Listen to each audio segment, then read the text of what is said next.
ان کو آپ نے جا کے گرفتار کر لیا، اور جو ڈاکٹرز کو، جو سٹاف کو وہاں پہ جا کے پنجاب پولیس نے جس طرح سے بدماشی کی، وہی پنجاب پولیس جن کو ان کے تھانے میں آ کے جب بڑے گھر والے جوتے مارتے ہیں تو یہ کہتے ہیں یہ کوئی اتنا بڑا مسئلہ ہی نہیں تھا، یہ تو ہماری روٹین ہے، کچھ نہیں ہوتا. یا وہی جو خواجہ سراؤں سے مار کھاتے رہے ہیں، وہ وہاں پہ جا کے ہیرو بنے ہوئے تھے، اور انہوں نے جا کے جناب وہاں پہ فلسطین فتح کیا اپنی طرف سے کہ مریم بی بی کا آرڈر آ گیا، بس تو ہمارے لیے اب وہ ہسپتال جو ہے وہ غزہ ہی ہے، اور ہم نے وہاں سے اسرائیلیوں کو نکالنا ہے اور فلسطین ہم نے فتح کرنا. تو وہاں پہ جا کے جس طرح انہوں نے تذلیل کی، ان کی گرفتاریاں کی، بعد میں ان کو چھوڑ بھی دیا گیا. ایسا نہیں ہے کہ جناب ان کو، کیونکہ کوئی کیس ویلڈ تھا نہیں وہاں پہ، وہ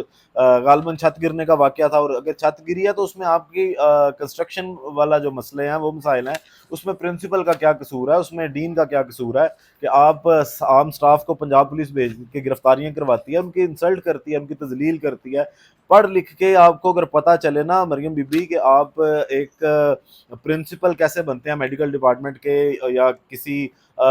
ڈپارٹمنٹ کے ڈین کیسے بنتے ہیں، تو آپ شاید یہ وزیر اعلیٰ جس طرح آپ بنی ہیں اپنے والد صاحب کی وجہ سے، اور جس طرح آپ جوتے صاف کر کے وزیر اعلیٰ بنی ہے، وہ ایسے نہیں بنا جاتا. اس کے لیے بڑی محنت، پوری زندگی کی محنت چاہیے ہوتی ہے، اور آپ نے ان کی تذلیل کی تو سارا پیرامیڈیکل سٹاف اور وہ جو نرسنگ سٹاف ہے یا وہ ڈاکٹرز ہیں، وہ اب آپ کے خلاف احتجاج کر رہے ہیں. مال روڈ پہ احتجاج جاری ہے. پھر اس کے ساتھ وہ جو ایک سٹاف نرس کو آپ نے گرفتار کیا ہوا ہے، حالانکہ اس کی بھی تحقیقات ہونی چاہیے کہ وہ جو انجیکشن آپ کہہ رہے ہیں کہ جناب وہ اس نے بغیر ڈائلیوٹ کیے لگایا ہوا. جسمہ بخاری نے بھی یہ بات کی کہ وہ جی انجیکشن ڈائلیوٹ نہیں کیا تھا، تو وہ انجیکشن ہوتا ہی پاؤڈر فارم میں ہے، وہ ڈائلیوٹ کیے بغیر تو لگ ہی نہیں سکتا. پھر اگر اس میں کوئی مسائل ہیں تو وہ بھی آپ کے ٹھیکے کے مسائل ہیں، جو میڈیسن ہاسپٹل کے اندر آتی ہے اس میں اس نرس کا کوئی قصور نہیں ہے. اگر وہ ان کی ایکسپائری جس کو آپ نے تلف بھی کر دیا، جو اندر کی خبریں کہ اس کے باقی بیچ کے جو سارے انجیکشن تھے اسی بیچ کے، ان کو جو ہے وہ بلڈوز کیا گیا، ان کو جو ہے وہ تلف کر دیا گیا تاکہ آپ کی نااہلی نہ پکڑی جائے کہ آپ کی کہیں نہ کہیں پہ نیگلیجنس ہے. اس کے بعد جناب اب بات کرتے ہیں کہ پاکستان پیپل پارٹی مسلم لیگ نون میں بظاہر تو یہ شو کرواتے ہیں کہ جناب بڑی ان کے اندر وہ چل انڈرسٹینڈنگ ہے. آج ملاقات ہوئی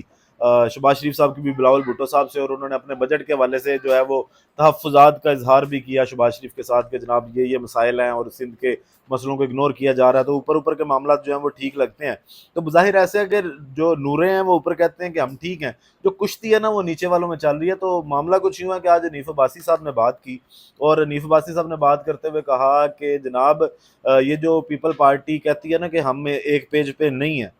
پاکستان مسلم لیگ نون کے ساتھ، تو ایسا نہیں ہے. یہ گورنرشپ ہم نے ان کو ایسے ہی نہیں دی، یہ صدارت ہم نے ان کو ایسے ہی نہیں دی، یہ معاملات یہ مطلب حکومت انجوائے بھی کرتے جا رہے ہیں. اور میں تو آپ کو شروع سے کہتا آیا ہوں کہ پاکستان پیپل پارٹی جو ہے وہ بہت بڑا سیف کھیلنے کی کوشش کرتی ہے کہ جناب نہیں ہمیں تو ان چیزوں کا نہیں آئیڈیا جو کچھ ہو رہا ہے. اور حنیف باسی صاحب نے حد تک عزت بل کی بھی بات کی کہ جناب یہ پلانڈ تھا کہ ان کا گورنر چلا جائے گا اور ہمارا جو قائم مقام گورنر ہے وہ آ کے اس پہ سگنیچر کرے گا اور یہ بل پاس ہوگا. اور اس بل پاس کرنے کے اندر یہ شامل تھی پاکستان پیپل پارٹی جو بعد میں مکر گئی. اب اس کا جواب جو ہے وہ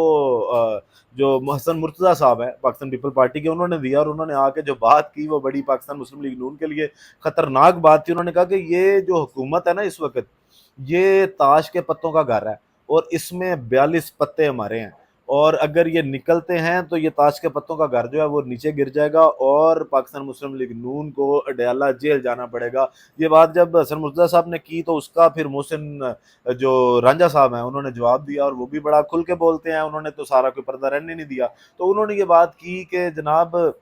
دھمکیاں نہ دیں ہمیں، اگر بات دھمکیوں تک جائے گی تو پھر آپ کو یہ بتا دیں کہ پاکستان مسلم لیگ نون اگر اڈیالہ میں جائے گی تو پیپل پارٹی بھی ساتھ ہی جائے گی، کیونکہ آپ ہر چیز کے اندر شامل ہیں. تو یہ جو اوپر نورے ہیں وہ کہتے ہیں جناب ہم ٹھیک ہیں، ہمارے مسائل کوئی نہیں ہے، ہمارا آپس میں اچھا چل رہا ہے، کیونکہ انہوں نے رپورٹ کہیں اور کرنا ہے. جہاں پہ انہوں نے رپورٹ کرنا ہے وہاں پہ انہوں نے بتانا ہے کہ جناب جو سرکار آپ کا حکم چل رہا ہے نا، ہم اس کے مطابق سیم پیج جو ہے وہ شو کروا رہے ہیں. جس طرح بجٹ پہ آیا بلاول صاحب راضی بھی ہوئے، آج بھی انہوں نے کہا جی ساتھ ہیں لیکن ہمارے تحفظات ہیں وہی لوگوں کو ایک جو ٹوپیاں دینے کی کوشش کی جا رہی ہیں الیکشن سے پہلے سے لے کے پاکستان پیپل پارٹی کی جانب سے. بلاول صاحب پہ لوگوں کو بڑی امید تھی لیکن وہ بھی بڑے کنفیوز نظر آ رہے ہیں کہ جناب اب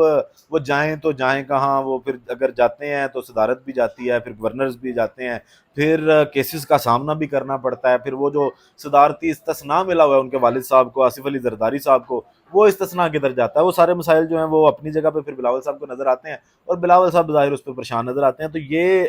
جو نیچے ہے وہ کشتی ان کی چل رہی ہے، اندر کھچاؤ بہت زیادہ ہے. اور اگر ابھی تو ان کو کوئی باہر سے باقاعدہ، جس طرح پاکستان تحریک انصاف باقی جو اپوزیشن ہے اس کے ساتھ مل کے ایک الائنس بنا کے اپوزیشن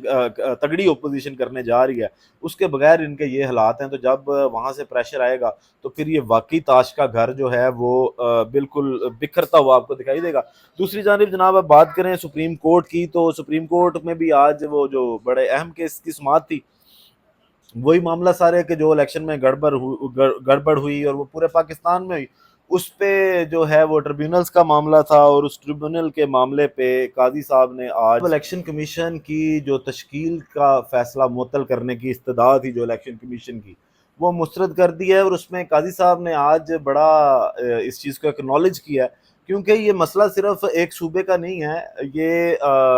سارے جو صوبے ہیں ان کے اندر جو الیکشن میں گپلا کیا گیا، خاص کر پنجاب میں. کیونکہ میں شروع دن سے کہتا آ رہا ہوں سب سے بڑی کاروائی جو ہے الیکشن کمیشن نے پنجاب کے اندر ڈالی ہے، پنجاب کے اندر پاکستان مسلم لیگ نون کو نوازنے کے لیے. تو ایک تو یہ ہے کہ وہ تمام ریکارڈ جو ہے وہ طلب کر لیا گیا. دوسرا، قاضی صاحب نے پھر یہ بات کی، انہوں نے کہا کہ جناب اگر ہر چیز پہ آپ صدارتی آرڈیننس ہی لے کے آنا چاہتے ہیں نا، تو پھر اس کا مطلب ہے آپ پارلیمان کو بند کر دیں. تو قاضی صاحب بھی آج تھوڑا سا انڈرسٹینڈ کرتے ہوئے دکھائی دیے ہیں ان مسائل کو کہ جناب واقعی مسائل ہیں، الیکشن کے اندر مسائل جو ہیں وہ آئے ہیں. اور قاضی صاحب کا یہ کہہ دینا کہ الیکشن کمیشن سے الیکشن صحیح طرح سے نہیں کروائے جا چکے، تو قاضی صاحب نے شاید وہ منشی جو لاڈلا، بڑوں کا لاڈلا، اور جنہوں نے پورے الیکشن میں تباہی پھیری الیکشن کے دوران اور اس کے بعد بھی، فارم 47 والے جو چیف الیکشن کمشنر صاحب ہیں، ان کو آج قاضی صاحب نے تھوڑا سا جو ہے وہ جھٹکا دیا ہے کہ جناب نہیں، صرف آپ نہیں میرے پہ ڈال سکتے چیزیں. آپ کو یاد ہوگا نا کہ چیف الیکشن کمشنر نے کہا تھا میں قاضی صاحب سے بات کی تھی، میں نے قاضی صاحب نے ماننے سے انکار کر دیا تھا جب وہ آر اوز اور ٹی آر اوز والا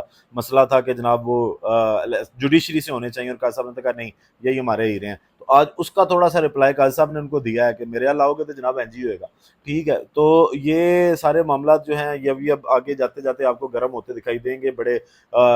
یہ اب جب عید کے بعد سے جو سیاسی ہفتے کا آغاز ہوا ہے، یہ کافی گرم ہفتہ دکھائی دے گا سیاسی طور پہ. باقی ویڈیو کا اختتام کریں گے اسی دعا کے ساتھ کہ اللہ تعالیٰ پاکستان پر اپنی رحمت نازل کرے. پاکستان زندہ باد.